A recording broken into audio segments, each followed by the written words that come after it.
Você com certeza já reparou que por onde andamos vemos intolerância. A internet nem se fala, é o campo da intolerância, discursos de ódio para tudo quanto é lado. O debate parece ser impossível hoje em dia. Não é possível encontrar uma pessoa com quem conseguimos conversar tendo perspectivas diferentes. Só aceitamos o debate, entre aspas, se for para concordar. Mas você é daquele tipo de gente que acredita que o intolerante é sempre o outro, que a intolerância nunca está em você? Ou, pior ainda, que você justifica a sua intolerância? Você por acaso já pensou que pode estar do lado errado da história? Eu tenho certeza que você tem a convicção de que você está certo. E se eu te dissesse que todos nós, eu e você, temos uma tendência natural à intolerância? Eu sei que é difícil de engolir isso, mas eu vou tentar explicar. Essa é uma verdade bastante desconfortável. O biólogo Steven Pinker, no seu livro Tabula Rasa, afirma que negar a ideia de uma natureza humana é negar uma realidade. Toda vez que nós negamos uma realidade sobre a natureza humana, corremos o risco de tomar más decisões e de causar danos. Abre-se espaço para planos que não vão dar certo,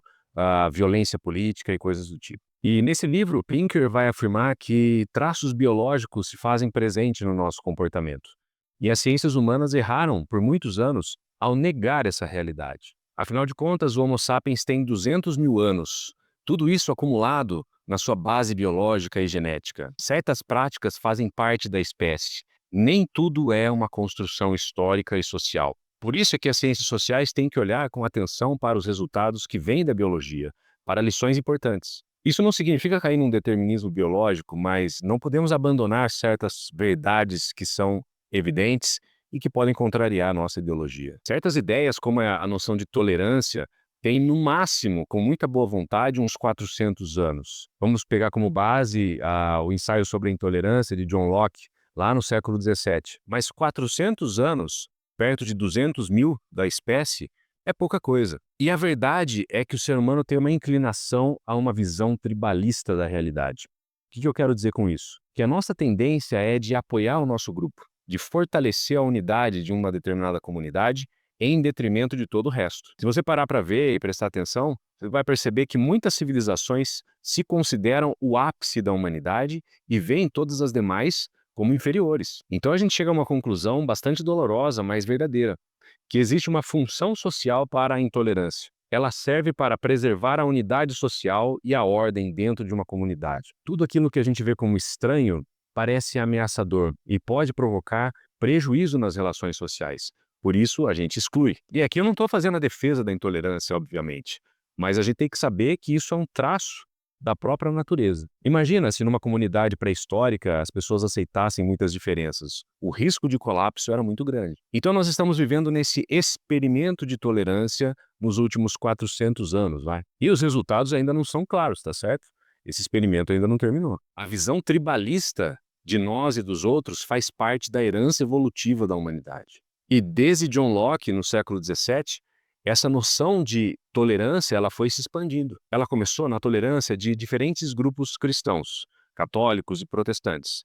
E com o passar do tempo, tentou adicionar mais e mais diferença e diversidade. Nesse processo, o Ocidente é a linha de frente do teste da diversidade. Porque a gente tem que entender que boa parte do planeta não segue esse princípio de tolerância. Outras civilizações, outros modelos de sociedade existem e são bem mais intolerantes. Portanto, a intolerância ela é um mecanismo de defesa, já que tolerar demais significa ser conivente com ideias que contrariam os valores e a cosmovisão de uma determinada sociedade. Uma pesquisa de 2023 relata que o Brasil é o sétimo país mais intolerante entre 28 pesquisados. E 78% dos brasileiros acreditam que o país está dividido e vai ser difícil recuperar algum nível de unidade social. A polarização política é muito radicalizada e parece ser impossível chegar a um nível de negociação entre ambas as partes. Então dá para perceber que mesmo no mundo ocidental, que é tradicionalmente mais aberto à diversidade, querendo ou não, mesmo que de forma imperfeita,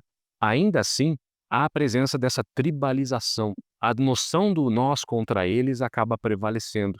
Ela é formadora de um imaginário e de uma realidade psicológica muito importante. Há um enorme prejuízo no debate público, há violência, há uma tensão permanente entre as pessoas. O que a gente pode concluir, sem muita hipocrisia, é que é inevitável que uma determinada sociedade trace uma linha daquilo que é aceitável e daquilo que é inaceitável. É impossível ser tolerante com tudo.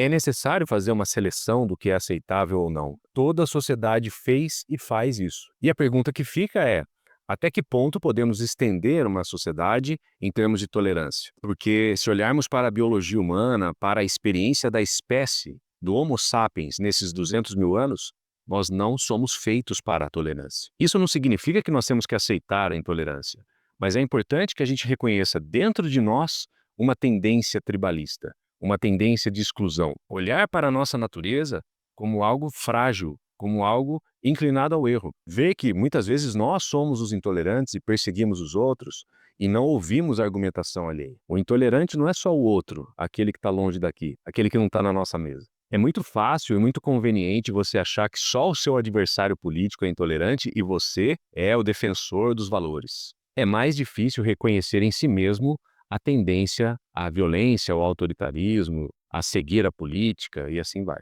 Por isso é necessário frear as nossas emoções, não responder tão emotivamente aos argumentos políticos, às discussões religiosas, seja lá o que for que você participe em termos de debate. Sempre se lembrar que podemos estar errados também. Treinar o seu olhar para ver a realidade. É inevitável que a gente abrace certos pacotes ideológicos, mas a gente precisa também entender que nem sempre esse pacote ideológico vai estar totalmente correto. A cegueira ideológica nos torna bastante intolerantes e nos inclina à violência e à exclusão. Ou seja, temos que levar em conta que podemos estar errados. Deixe seu like, inscreva-se no canal, deixe o comentário para continuar pensando alto comigo.